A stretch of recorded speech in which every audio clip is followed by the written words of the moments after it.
कि ताली जो है वो दोनों हाथों से बजती है। अगर कोई इंसान आपके साथ बिल्कुल सच्चे तरीके से चल रहा है या आपको लगता है कि वो आपसे मोहब्बत का इजहार कर रहा है, आपको बता रहा है कि आप उसके लिए इम्पोर्टेंट है, तो ये जो वाइब है ना, ये बहुत बहुत बहुत कमाल की चीज़ है। आपको अगले बंदे की वाइब जो है वो बता देती है कि अगला बंदा कहाँ से बात कर रहा है और किस टोन में बात कर रहा है, किस तरीके की बात कर रहा है, इसमें कितनी सच्चाई है और कितना झूठ है, ये पता चल जाता है। वो लोग जिनको कह सकते हैं कि चेहरा शनासी या बंदा शनासी का इल्म होता है, वो तो बहुत अच्छे तरीके से पकड़ लेते हैं। लेकिन कुछ लोग होते हैं जो बेचारे गलती पे गलती करते हैं और फिर एक वक्त आता है कि उनको गलतियां करके अपनी ही ज़िंदगी की समझ आ जाती है। कुछ लोग दूसरों की गलतियों से सीखते हैं और कुछ लोग अपनी ही गलतियों से जो सबक सीखते हैं, वो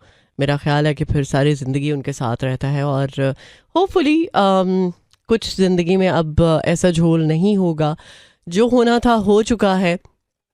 और अगर आप किसी के हाथों से, किसी के दिल से मजबूर हो के मुश्किल वक्त से निकल आए हैं, तो अच्छी बात है। आप एटलीस्ट उस वक्त को गुजार चुके हैं और आज जो वक्त है वो सबसे ज़्यादा इम्पॉर्टेंट है, क्योंकि वही मायने रखता है। उसी वक्त की वैल्यू है, उसी वक्त की कदर है अगर आप उस वक्त को बेहतर तरीके से यूटिलाइज़ करना शुरू कर दें तो। अगर कभी कुछ चीज़ें इस तरह से आपको बॉदर कर रही होती है ना, तो बस इस प्रोसेस को ज़रा ट्रस्ट करें। होपफुली चीज़ें थोड़ी सी साजगार हो जाएंगी वक्त के साथ, हालात के साथ।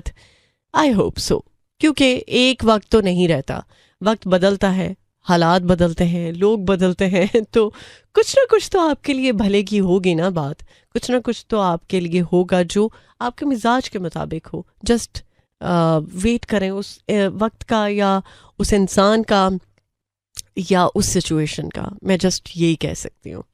और जाते जाते बस इतना ही कहूँगी कि समटाइम्स हम बहुत ज़्यादा जजमेंटल हो जाते हैं, बहुत ज़्यादा दूसरों को जज करना शुरू हो जाते हैं और कुछ हकीकतें हमें नहीं पता होती और वो किसी वजह से ही हम तक कुछ चीज़ें आया नहीं होती। लिहाजा अगर किसी को प्राइवेसी चाहिए होती है तो उसको उसकी प्राइवेसी में रहने देना चाहिए और किसी के ऊपर कोई कमेंट करने से पहले ये सोच लेना चाहिए कि इस सिचुएशन में अगर हम होते तो हम कैसा फील करते।